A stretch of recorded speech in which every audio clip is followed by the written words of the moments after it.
Hi guys, breaking news. CNN just published that independent autopsy finds George Floyd's death a homicide due to asphyxiation from sustained pressure. That contradicts with my original version, which I mentioned in my previous video, that George probably had a heart attack and was heavily intoxicated. Now I have to apologize. But before I do this, let's try to understand how did they come up with that conclusion. They just had a 50-minute conference with all the doctors involved. Let's watch it together to know the truth. And we have one of the most renowned forensic scientists in the world living today, Dr. Michal Baden. One of the doctors is extremely famous, but let's try not to focus on his credentials and try to understand the reasoning first, and then at the end of the video I will talk about his credentials. But first, another doctor gonna speak. We acknowledge that additional medical information, including toxicology and further investigation, are necessary for a final report. Oh, so it's not final. However, the evidence is consistent with mechanical asphyxia as the cause of death. I'm so curious about the details. And homicide as the manner of death. I thought homicide is a legal term, not the medical one. How is this related to autopsy? Second autopsies do have their limitations, as we are not seeing the tissues in their original state, and some items may have been kept by the original pathologist. Can you tell us which items? With that acknowledgement, we feel those items will not change or alter the primary cause of death of mechanical asphyxia. She's not gonna tell us. But wait, let the real man speak. I will call a man that really needs no introduction.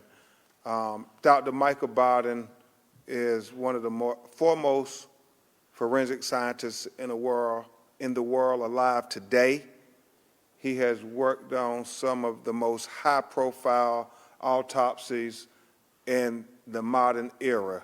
The autopsy shows that Mr. Floyd had no underlying medical problem that caused or contributed to his death. That's a very important piece of information. Can you tell us more details?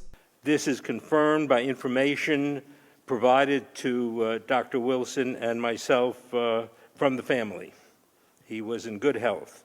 So wait, your evidence is based on the family's opinion on Floyd's health? I hope it's not the only one. The compressive pressure of the neck and back are not seen at autopsy because the pressure has been released by the time the body comes to the medical examiner's office. Thanks for letting us know what you haven't seen, but can you tell us what have you seen? It can only be seen, serious compressive pressure on the neck and back can only be seen while the pressure is being applied, or when, as in this instance, it is captured on video. Wait, your evidence is based on video? I hope not. And in this instance, we can see after a little bit less than 4 minutes that Mr. Floyd is motionless, lifeless, and when the EMS arrived and put him on the stretcher without any CPR at that time,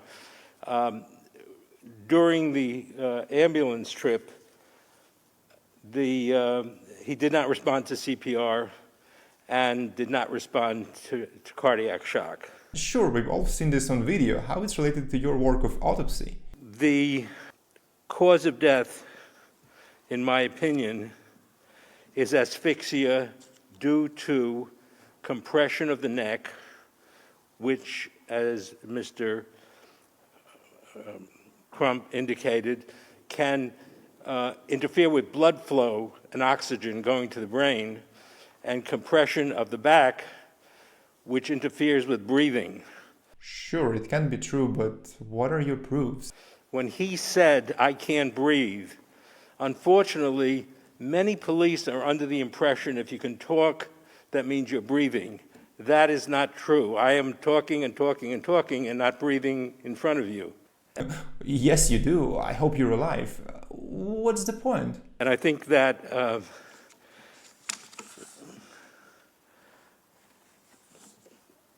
I think that I've finished. Wait, what? That's all? I have some questions, please. Will you be making copies of the autopsy available? Then he's saying he's going to make some copies. But we do have to wait for all the results before we complete our reports. I would wait as well. We also wait for the official autopsy, which is not available yet. You previously conducted an independent autopsy of Eric Garner following his death. How does Mr. Floyd's examination compare to Mr. Garner's? Then he's talking about another case, which is not so relevant, so we're going to skip it. And then... As opposed to this situation, which is the more common situation, where things are left pending while additional studies are done that will not reflect on the cause of death. It will reflect on the circumstances of death, but whether he has drugs or alcohol in his body, for example, is not a cause of death. It would be a circumstance. Wait, I know that Jim Morrison had a pretty good health, but at some point he got too much heroin and then he got a heart attack in Paris and then he died. And it just goes to show that no matter how much video you have, there are many obstacles in the criminal justice system in this country. One of the obstacles called official autopsy. It's good that US judicial system is not based solely on video evidence.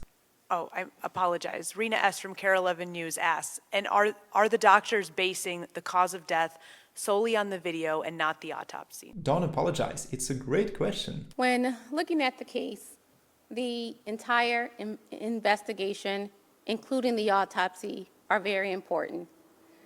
The determination of cause and manner of death are based on the circumstances surrounding the death, which does include the video, but also additional findings that were determined at our autopsy. We do have physical evidence that supports that there was pressure applied to his neck. Finally, please tell us more. And it's in this combination with the additional medical information that we have, including examination of all of the other organs that were available to us. And Dr. Baden, could you speak just to the physical abrasions to his head and face and how that contributed to your determinations? This guy is awesome. He's saving the situation. Yes, as Dr. Wilson said, we take everything we have into consideration. The forensic autopsy starts at the scene. Much time in most homicide cases relates to reconstructing the scene. Detectives going out and interviewing people, all kinds of forensic science work, picking up trace evidence.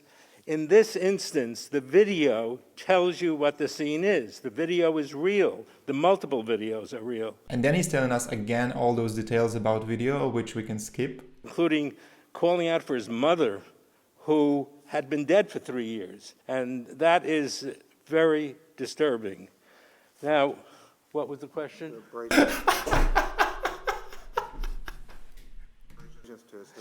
Thank you. There were rough abrasions around the left eye and the left cheek, and a little bit in the front of on the nose and mouth areas that are due, as we can see in the video, to the left side of his face being rubbed against the pavement. I looked the medical meaning of abrasion, and it basically means scratches. Would also indicate that a component of the interference with breathing it was also some pressures that were placed on the nose and mouth, and these are also very painful kinds of scrape marks. There was also severe scrape marks on the back of his left shoulder. Scrape mark on back on his shoulder? Really? Is that evidence of pressure? That is evidence of severe pressure on the face. Large areas of scraping abrasions on the face, in particular, the left side of the face, which is evidence of his face being rubbed severely against the ground. You've all seen this video and you remember how his face was really rubbed against the asphalt, and then you've seen a bunch of blood, right?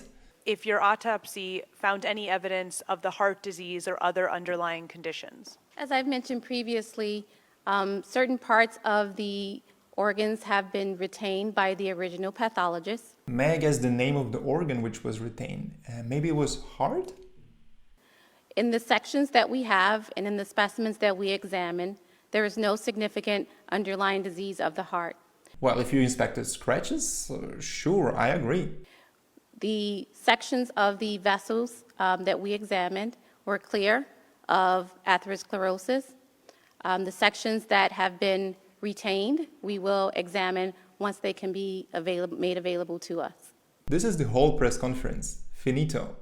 What a scam. It's as much unconvincing as possible. Now, as I promised you, let's return to the credentials of Dr. Michal Baden. And as you can see, he was doing testimony at OJ Simpson trial. If you don't know OJ Simpson case, basically there is a guy who was a famous football player, and at some point he killed his ex-wife and her new boyfriend, and all the evidence pointed that OJ Simpson actually killed them. But due to the fact that this evidence was collected in the wrong way, it wasn't counted.